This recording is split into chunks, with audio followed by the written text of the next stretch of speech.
Hello value investors, thank you for joining me. Today I want to talk about Perion and why I find Perion particularly attractive.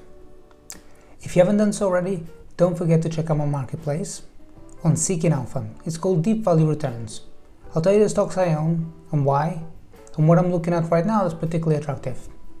So, Perion is a digital advertising company, and it competes in this space against the likes of the Trade Desk and Magnite, if you know those companies. And we're going to discuss its solid growth rates. They're not particularly fast, but they're kind of okayish. We're going to talk about its bottom line profitability. That's something that I'm particularly attracted to. And then we're going to talk about its valuation. That's really the icing on the cake here.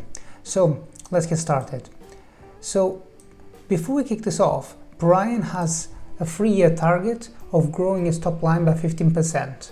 This may or may not include some inorganic growth rate. That means it's probably going to make some acquisitions along the way. I don't think that's particularly bad, and I'll get to that in a second why.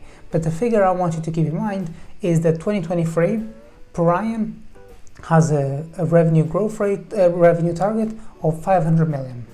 So the company right now is priced at approximately 570 market cap, 570 million. So if you look out 2 years, it's priced at approximately 1 times revenue. So I think that's quite attractive.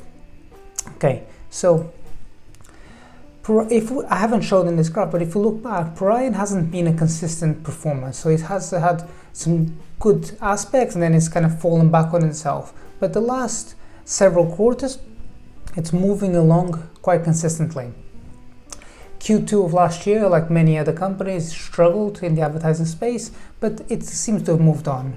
And what we know right now is that the advertising space is quite strong. Also, we pretty much expect that the comparisons with last year will be pretty easy. So there's a lot here happening. There's not nice momentum. So it's not the fastest growing company in the world, but there's a lot more to it than that. So just wanted to caveat. So we can see here in the graph that they put out 36% reported revenue growth rates, but that was bolstered by 2 acquisitions, one in January of last year and one in July of last year. So without those 2 acquisitions, the growth rate would have been approximately, I think, 26% pro forma. So it's not, as I said, it's not growing particularly fast, and that it is having to support its growth and make acquisitions in certain spaces to kind of round out its portfolio. But you know, it's pretty reasonable going here. Now, one of the things that I like about this company is that its Ebitda margin is approximately 10%. So its guidance for this year is in the ballpark of at the top end of 410 in revenues and 41 of Ebitda. So it has 10% operating Ebitda margins. So in the space, it's quite nice.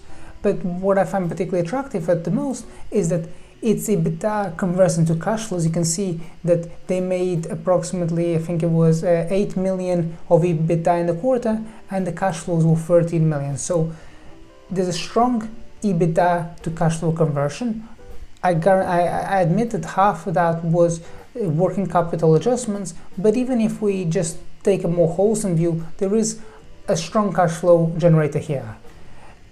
Also, its capex is pretty negligible. This is how you can see here on the screen where I put the green arrow. There's really no capex. So it has a company that's growing on the top line approximately, let's say 15%, probably kind of getting close to 20%. It's making Ebitda margins of close to 10%, and it has strong cash flow conversion, and it has minimal capex. So I think that's, you know, a well-rounded operation right here.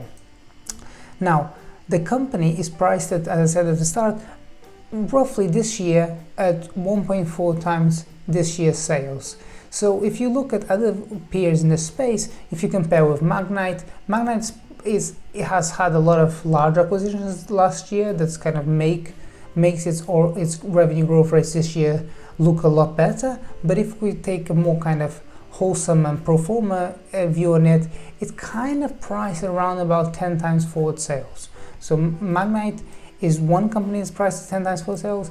The Trade Desk obviously is a blue chip, it's well considered, it's well viewed by everyone in the industry, but that's priced at 29 times forward sales. So some of these peers are really punchy, the valuation. So I think that investors, paying 1x forward sales for Perion is quite attractive. Now, here are some considerations that are worthwhile noting. So obviously, Perion is small. It competes against Magnite, Trade Desk, Google. It's going to have difficulty cutting out a moat around itself.